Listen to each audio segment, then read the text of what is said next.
A girlfriend who accepts me as who I am. I've come to love her even more. I strongly promised myself to make her happy no matter what. My name's Jake, 28 years old, born to kind-hearted parents. I had an average school life, and now I'm a regular office worker. The company I work for has wonderful working conditions. They pay for overtime work, give regular breaks, and have solid benefits. You might think I have no worries, but even I have some issues. It's about my body shape. I have a naturally large frame, overweight. Well, actually, I'm also tall and have a big build, so I'm more like a cuddly bear. Being big isn't a problem. The issue is the gap between my appearance and my personality. Embarrassingly, I'm timid. I get scared easily and can be jumpy. Absolutely no horror movies or roller coasters for me. And while people think I must love meat and eat a lot, beef doesn't sit well with me. I like rice just as much as the average guy. Sweets like cake and chocolate are my favorite. I can't even drink black coffee. In our modern day, people say we all have different values, but people judge based on appearance anyway. My ex once dumped me, saying she thought I'd be more manly. That was back in college. I was never good with women, and being dumped like that left a huge scar. I ended up growing distant from women. As a result, I'm still single at 28. I've been set up on dates by coworkers and friends quite a few times, but conversations never really took off and nothing progressed. I hadn't found a woman I truly felt connected with since college, so I thought I was okay with that. But now, there's a woman I've been interested in at my workplace. I was assigned to a newly established department 6 months ago. The department, made up of relatively younger folks within the company, was still small and had yet to make any achievements. But everyone is full of enthusiasm to make results and expand this new department, and I feel very fulfilled doing my part. The woman I have a crush on is Jessica, who became the boss in this new department. Despite being 34, she was given a significant role in this new setup. A real successful, career-driven woman. Not only is she competent at her job, but she's also gorgeous with an outstanding figure. She's even been featured in the company newsletter, making her a bit of a celebrity around the office. But what makes her truly wonderful isn't her looks or skills, but her social and friendly personality. In a department dominated by men, Jessica always communicates proactively, which is improving the office teamwork. For some reason, she seems to pay special attention to me. Jake, I've got a snack for you again today. Here you go. She always gives me snacks. I often get invited to lunch too. Strangely, Jessica seems to only invite me to lunch. Hey, are you by any chance dating Jessica? I've been asked this by my colleagues more times than I can count. Once I asked her, "Why do you always invite me for lunch? I'm not the best at making conversation, and wouldn't you have more fun with others?" "Oh, are you feeling pressured? It's hard to decline an invite from a boss, right?" "I'm so sorry," she quickly said.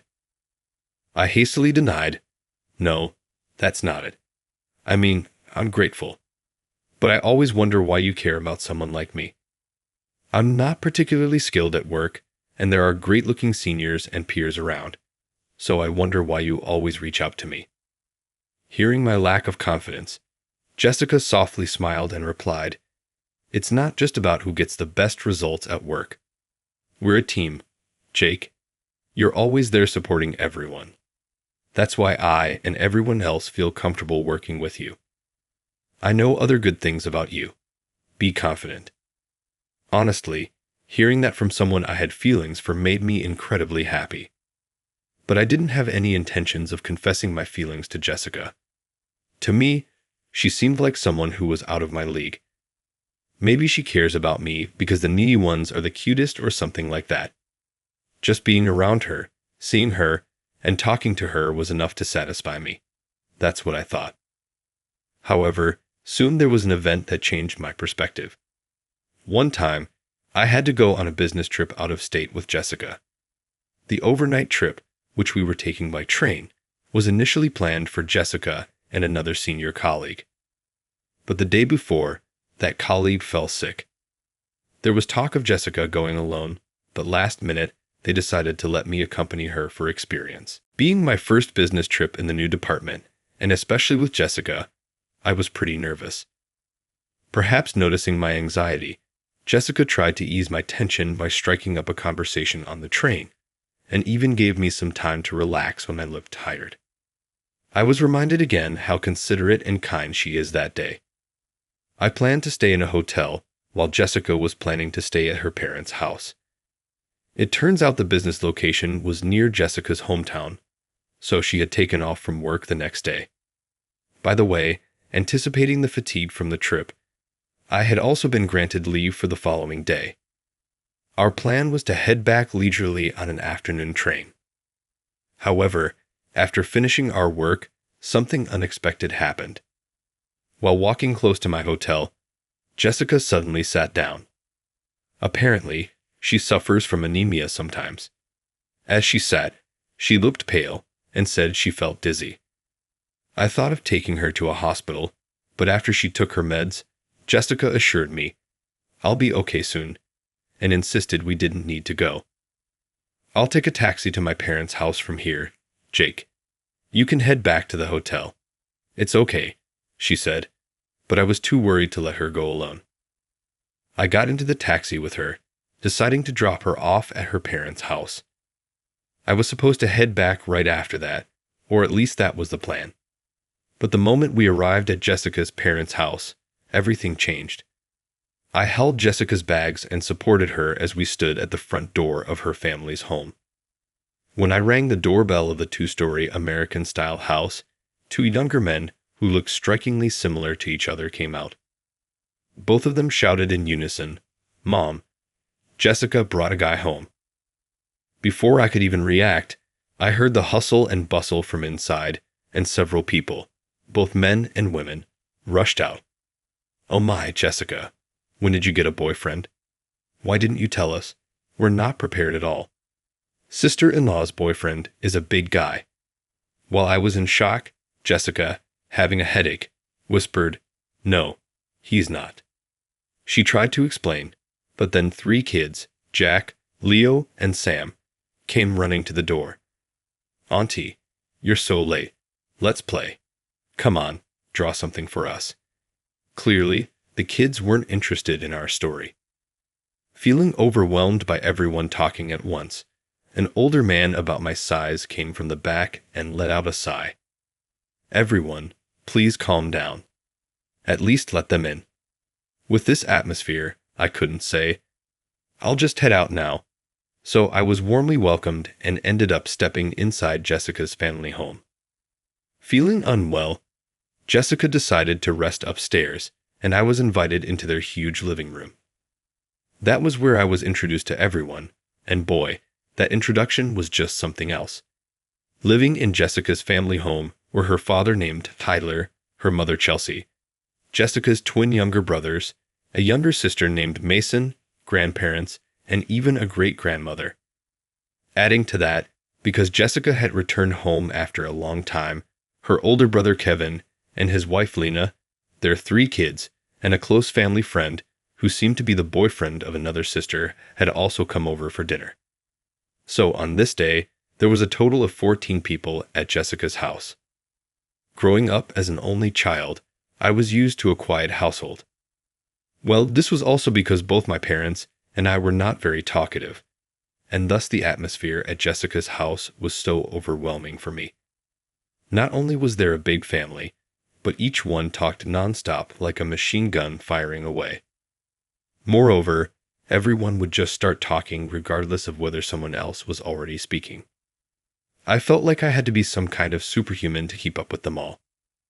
For my part, I was desperately trying to explain, "I'm not her boyfriend. I'm just a coworker. You don't have to be shy about it. How long have you two been dating?" was the kind of thing they kept asking, not listening to a word I said. I felt hopeless. However, they weren't bad people. Proof of that was the endless stream of food and drinks they brought out. By that time, I had completely missed my chance to return to my hotel. Then Jessica, who had been resting upstairs, came down to the first floor. Whether the medicine had worked or resting helped, Jessica's complexion had improved. Seeing me being bombarded with questions, Jessica sighed deeply. "Oh, Jake, I'm so sorry," she said. Jessica then explained to her family that I was just a coworker, and I had given her a ride home because she felt ill. Jessica's family seemed disappointed to find out I wasn't her boyfriend, but they quickly adjusted. "Whether you're a coworker or not, you're still our guest. Is there anything you don't like to eat? You're staying over, right?" "Well, I was thinking of staying at a hotel, and there's no worry for my dinner. I can grab something at a convenience store or something," I replied. But the adults insisted on having a drink and chat, and the kids kept asking me to stay, saying, "You have to stay over." Feeling pressured, I finally called the hotel to cancel my reservation. Jessica leaned over and whispered apologetically in my ear, "I'm really sorry. Are you okay with this?" Even though Jessica said that, the truth was I was starting to enjoy this place. While having some drinks and food, I'd really warmed up to everyone. I'm not great at talking with women, but the men in this house were quite chatty and made it fun to converse. And while I might be a bit shy, I've always loved lively atmospheres. Being an only child, I've always dreamed of big families. Everyone here is pretty assertive, but they're also hilarious, and Jessica's mom makes some delicious food. Plus, Jessica's twin brothers, Brandon and Kyle, are 26, close to my age, so we got along. No, it's my first time in such a lively setting, but I'm starting to have fun. I'm the one who should apologize, staying over at my boss's family home like this. No, I'm glad you're here. My family's a bit loud, but if you're enjoying yourself, then it's worth it. I couldn't help but think that perhaps Jessica's considerate personality came from this family background. As the night went on and more drinks were poured, Brandon and Kyle brought out an old photo album of Jessica's childhood. Looking through it, I wondered how unexpected this whole situation was, going on a business trip with my attractive boss to her hometown and ending up coming close with her family.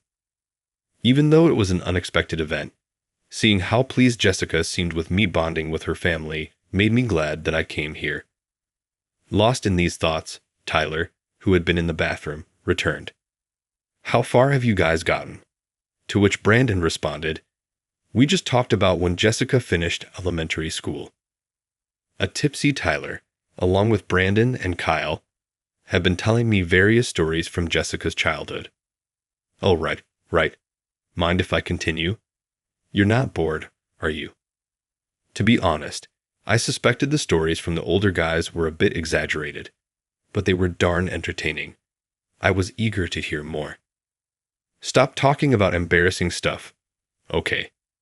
Jessica blushed, a sight of her I'd never seen at the office, and it was something new. Even then, the family revolved around the stories about Jessica, and eventually, Tyler, perhaps too tipsy, dozed off. I noticed others, including the children, had gone to bed. In the kitchen, I could see Jessica and the eldest son's wife starting to clean up. Catching a glimpse of Jessica in an apron, an image I'd never be able to see in the office, I couldn't help but feel a surge of excitement. But as Brandon observed me, he whispered to me with a smirk on his face, "You have a crush on my sister, don't you? It's so obvious." "What?" "No, I mean," I blushed in panic. Kyle also chimed in, whispering, "Just spill the beans. Maybe Jessica feels the same way. Maybe I shouldn't give it away."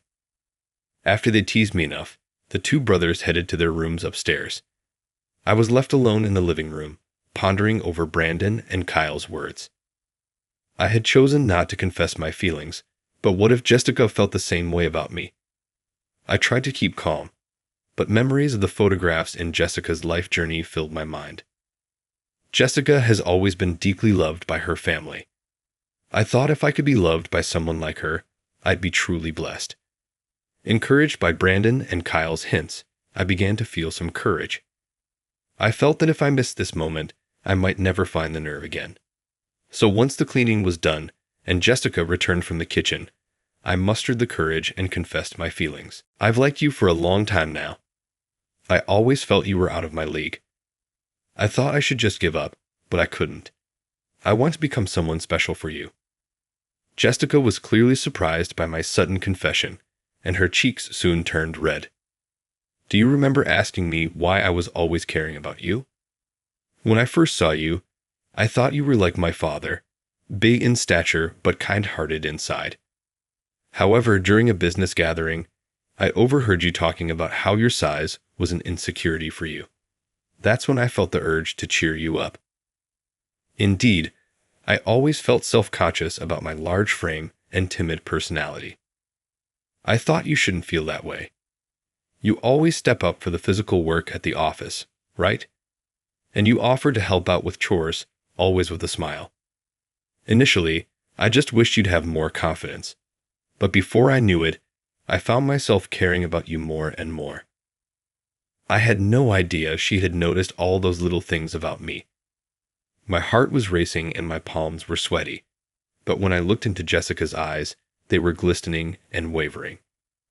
I wasn't the only one who was nervous. She took a deep breath and said, "It was me who has liked you from the beginning. If you're okay with it, would you date me?" Holding back my urge to jump in joy, I took her hand and replied, "Yes, yes, thank you so much." Bowing my head, but remembering how sweaty my hands were, I tried to pull away. Yet Jessica held on tightly, making it impossible to let go. I still remember the happiness I felt over such a small thing. The next day, after announcing our relationship to Jessica's entire family, they seemed ready to throw a party despite it being early morning. We managed to avoid that, but I was overjoyed by how warmly her family accepted me. After saying our goodbyes to Jessica's family, we took the same Amtrak train home. Sitting next to each other, we sneakily held hands. It felt like I was a teenager again, and also a bit embarrassing. Just holding hands made my heart race like crazy. She's truly a beautiful person. A year into our relationship, we got married. Our wedding was lively with Jessica's family in full attendance. During the ceremony, I found myself reminiscing. Me, with my big, bear-like physique, and my stunning boss, Jess. Despite our differences, we became closer. Thinking back to the business trip to her hometown, everything happened so fast. As I recalled this, a performance started by Jessica's siblings, making everyone laugh until they nearly rolled over. At the same time, realizing I was becoming a part of this wonderful family lifted my spirits. Whether it was happiness or amusement or both, tears streamed down my face. "You're crying already," said Jessica, wiping away my tears. Dressed in a beautiful white wedding gown, Jessica's beauty was so blinding that it only made me tear up more. Seeing this, even Jessica's brothers and father couldn't help but tear up themselves. "Jessica, I'm sorry for crying so much. I'm just so happy and grateful. Thank you for making me a part of such an amazing family. I know I'm emotional, but I promise to be a strong man. Just let me cry for today." As I sniffled, Jessica gently wiped my eyes with a handkerchief and said, "It's okay for you to be a crybaby. I'll always be here to wipe away your tears." She accepts me for who I am. I might have married an angel. That's genuinely how I felt, and it was the best day of my life.